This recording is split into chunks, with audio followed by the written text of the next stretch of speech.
Bathroom పోవడానికి time ఉంది, సంపాదించుకోవడానికి టైం ఉంది. నీ తల్లి గర్భంలో నీకు రూపాన్ని ఇచ్చి నిన్ను పుట్టించిన ఆ దేవుణ్ణి, ఆ సృష్టికర్తను ఆరాధించడానికి నీ దగ్గర టైం లేదంటే నీకు మించిన దౌర్భాగ్యం ఇంకెవరికైనా ఉంటుందా? సోదరులారా, అల్లాను ఆరాధించని జీవితం వ్యర్థం. అల్లాను ఆరాధించినటువంటి జీవితం వినాశనకరం. వారానికి శుక్రవారం ఒక్కరోజు 5 పూట్ల నమాజుకి ఎట్టా రాము. ఆ శుక్రవారం కూడా వచ్చేదేదో లాస్ట్లో వస్తుంది. ఏం చూసి నీకు అల్లా పుణ్యం ఇస్తాడయా? ఏంటి, ఏముంది నీలో? ఏం చూసి అల్లా స్వర్గం ఇస్తాడు నీకు చెప్పు. ఇప్పుడు ఒక వ్యక్తి తోటలో పనిచేస్తున్నారు, సాయంత్రం దాకా పని చేస్తేనే కదా కూలిస్తాడు. ఏ పని చేయకుండానే ఉత్తుత్తిన కూలి చేస్తాడా? ఎవడు? అలాగే తక్కువతోటి, ఇఖ్లాస్ తోటి, అల్లా పైన భక్తి విశ్వాసాలతోటి ఏ వ్యక్తి అయితే 5 పూటల నమాజు సలుపుతాడో ఆ వ్యక్తి కొరకల్లా స్వర్గం పెట్టాడే కానీ బద్ధకంతో, భారంతో జుమ్మా రోజు మాత్రమే వచ్చేవాడు, రంజానుకు మాత్రమే మసీదు ముఖం చూసేవాడు, అలాంటి వాడికి అల్లా సుబ్హానహు వ తఆలా జన్నత్ ఇవ్వడండి. 5 పూటల నమాజు ఫర్జు చేశాడు. కావున 5 పూటల నమాజును మనము నిర్వర్తించాలి. సోదరులారా, అల్లా సుబ్హానహు వ తఆలా ఖురాన్లో తెలియజేస్తున్నాడు, యౌమ యుక్షఫు అన్ సాకిన్ వయుదౌన ఇలా సుజూది ఫలా యస్తతీఊన్ ఖాషియతన్ అబ్సారుహుం తర్హకుహుం దిల్లా వయుదౌన ఇలా సుజూది వహుం సాలిమూన్. కయామత్ రోజున, తీర్పు దినం రోజున అల్లాహ్ సుబ్హానహు వ తఆలా తన పిక్కను బహిర్గతం చేస్తాడు. ఆ రోజున సజ్దా చేయమని సమస్త దాసులందరికీ అల్లాహ్ తాలా ఆజ్ఞాపిస్తాడు. ఆ రోజున చాలా మంది సజ్దా చేయలేక పడిపోతారు. ఎవరు తెలుసా? డూప్లికేట్ ముస్లింలు. వాస్తవం, డూప్లికేట్ ముస్లింలంట సజ్దా చేయలేరు, బోర్ల పడిపోతారు. ఎవరైతే 5 పూటల నమాజును సక్రమంగా స్థాపించారో అల్హమ్దులిల్లా వాళ్ళు సజ్దా చేస్తారు, స్వర్గానికి వెళ్తారు. అల్హమ్దులిల్లా. ఎవరైతే శుక్రవారం మాత్రమే, రంజాన్కు మాత్రమే అల్లాహ్ గుర్తొస్తాడో అలాంటి డూప్లికేట్ సాహిబులంతా నరకానికే. ఇది నా మాట కాదు. సూరే కలం 68వ సూర 42, 43 వాక్యాలు ఖురాన్ తెరిచి చదవండి ఒకసారి. అల్లాహ్ సుబ్హానహు వ తఆలా ఏమంటున్నాడో, వయుదుఔన ఇలా సుజూది వహుం సాలిమూన్. అల్లాహ్ తాలా అంటాడు, ఏమనేవాళ్ళు హయ్యా అలస్సలా అని మస్జిద్ నుండి అజాన్ వస్తే, నమాజుకు రండి అని పిలిస్తే ఏమనేవాడో తెలుసా? నాకు పని ఉంది, నేను బిజీ. ఈ సాకులు ఇక్కడ చల్లతాయి, అక్కడ చల్లవు అల్లాహ్ దగ్గర. అదే అలా అంటున్నాడు, యుదుఔన ఇలా సుజూద్, నమాజ్ కోసం పిలిచేటప్పుడు వహుం సాలిమూన్, మీరు రాలేదు కదా, అందుకే ఈరోజు మీకు నష్టం అని అల్లాహ్ సుబ్హానహు వ తఆలా అంటాడు. సోదరులారా, ముస్లిం పేరు పెట్టుకుంటే జన్నతు లేదు.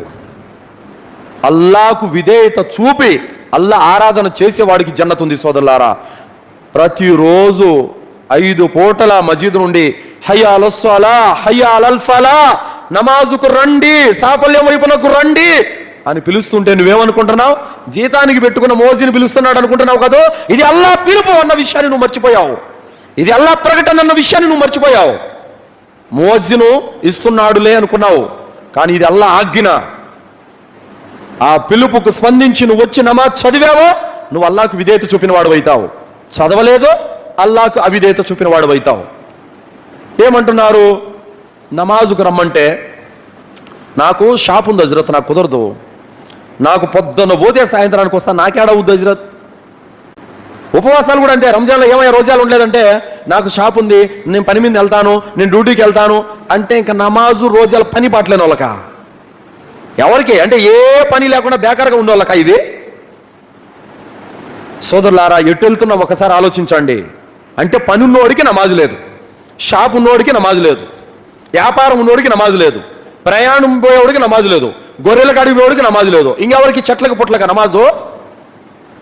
ఏంటి మన ముస్లిములం అంటే మన విధానం ఏంటి? ఒకసారి ఆలోచించండి సోదరులారా.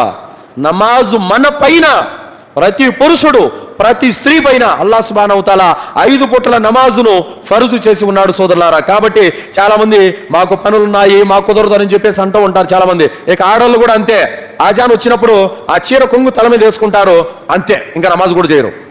ఈ ఎవరు చెప్పారు? ఆజాన్ ఏర్పడగానే చీర కొంగు నెత్తి మీద కప్పుకుంటే పుణ్యం వచ్చుద్దని ఎవరు చెప్పారు? ఎక్కడుంది ఇది? ఖురాన్లో ఉందా? హదీస్లో ఉందా? ప్రవక్త చెప్పారా?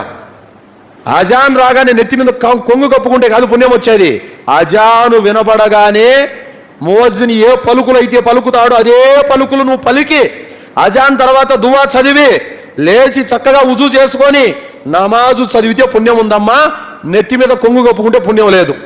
ఇది గుర్తుపెట్టుకోవాలి. కావున చాలామంది మాకు పనులున్నాయి, మాకు అది ఉంది ఇది ఉంది అని అంటే అల్లాహ్ సుబ్హానహు వ తఆలా ఖురాన్లో అంటున్నాడు, ఫవైలుల్ లిల్ ముసల్లీన్ అల్లదీన హుమ్ అన్ సలాతిహిం సాహూన్ అల్లదీన హుమ్ యురాఊన్. అల్లాహ్ సుబ్హానహు వ తఆలా సూరా మామూలులో తెలియజేస్తున్నాడు, వారు నమాజును బద్ధకంతో చదువుతారు, నిర్లక్ష్యంతో చదువుతారు, అలాంటి వారికి వైల్ అనే నరకం ఉంది. అల్లదీన హుమ్ అన్ సలాతిహిం సాహూన్ అల్లదీన హుమ్ యురాఊన్. అలాంటి వారు ప్రజలకు చూపటానికి నమాజుకు వస్తారు. అంటే ఎందుకు తలకాయ నొప్పి, ఈ రోజు కూడా నమాజుకు పోకపోతే జమాతులతో ఒక తలకాయ నొప్పి పోతే పోతుందని చెప్పేసి బద్ధకంతో వచ్చేవాళ్ళు, భారంతో వచ్చేవాళ్ళు, సోమరితనంతో వచ్చేవాళ్ళు, ఇలాంటి ముస్లిములు ఉన్నారు. ఎందుకు ఈరోజు దుర్మార్గపు నాయకులు నెత్తి మీద ఎక్కి తొక్కుతున్నారు ముస్లిముల్ని? దేనికి తెలుసా? దేనికి? నీకు అల్లా మద్దతు లేదు. ఎట్టొస్తుంది అల్లా మద్దతు? అల్లాపై విశ్వాసం ఉంటే మద్దతు వస్తుంది. ఏడ చూసినా జెండాలే, ఏడ చూసినా దరగాలే, ఏడ చూసినా సమాధులే. ముష్రికులు అయిపోయారు. అల్లాని ఆరాధించడం లేదు, దరగాల చుట్టూ సమాధుల చుట్టూ తిరుగుతున్నారు. నిద్రలేస్తే దారాలు, తాయిత్తులు, మంత్రాలు, జ్యోతిష్యం, చేతబడులు ఇలాంటి వాటిలో కూరుకొని పోయినారు ముస్లింలు. అల్లా మీద విశ్వాసం లేదు, అల్లాపై విశ్వాసం లేదు ముస్లింలకి. చాలా మందికి 100లో 2-3 సక్రమంగా ఉన్నారు, మిగతా 97% ముస్లింలు కరెక్ట్ లేరు. ఎక్కడి నుంచి వస్తుంది? అందుకే ఒక యూద పండితుడు అన్నాడు. యూద పండితుడు ఏమన్నాడు తెలుసా? ఏ రోజు అయితే ముస్లిములు ఫజర్ నమాజులో మజీద్ నిండిపోతుందో ఆ రోజు ముస్లిములు మమ్మల్ని జయిస్తారన్నారు ఆయన. వాస్తవం. జుమ్మా రోజు మజీద్ నిండిపోతుంది. ఓకే, 5 పూట్ల నమాజు అంటే జొహరు, అస్సరు, మగరిబు, ఈషా. ఈ నమాజులలో కూడా 2-3 లైన్లు ఉంటారు. ఫజర్కి అయితే మరీ దారుణం, 2-3. ఎట్టయిపోయిందంటే నమాజ్ అంటే బుద్ధి పడితే వచ్చాడు, లేదంటే లేదు. ఖాళీగుంటే వచ్చాడు, లేదంటే లేదు. అంటే నమాజు ఎలాంటిది? నీ పను బాటలు ఎన్ని ఉన్నా పక్కన పడేసి నమాజుకు రావాలి. నమాజ్ తర్వాత మళ్ళీ నీ పని బాటలు చేసుకోవాలి. ఇది విధేయత అంటే. వీడు ఎప్పుడు వస్తాడు? అన్ని పనులన్నీ ముగించుకొని పని అంతా అయిపోయిన తర్వాత ఖాళీగా ఉన్నప్పుడు, బుద్ధి పట్టినప్పుడు, ఎప్పుడు నిద్రలేసే అప్పుడు. ఇది విధేయత కాదు. ఇది విధేయత కానే కాదు.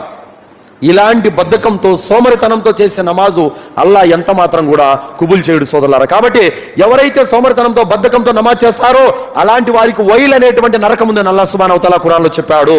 తర్వాత అల్లా సుబ్హానహు వ తఆలా 74వ సూరా ముద్దస్సిర్ 40 నుండి 43 ఆయతులు అల్లా అంటున్నాడు, ఫీ జన్నాతిన్ యతసాఅలూన్ అనిల్ ముజ్రిమీన మా సలకకుం ఫీ సకర్ ఖాలు లం నకు మినల్ ముసల్లీన్. స్వర్గంలో ఉన్నటువంటి స్వర్గవాసులు కూర్చొని అడుగుతూ ఉంటారు, ఫీ జన్నాతిన్ యతసాఅలూన్.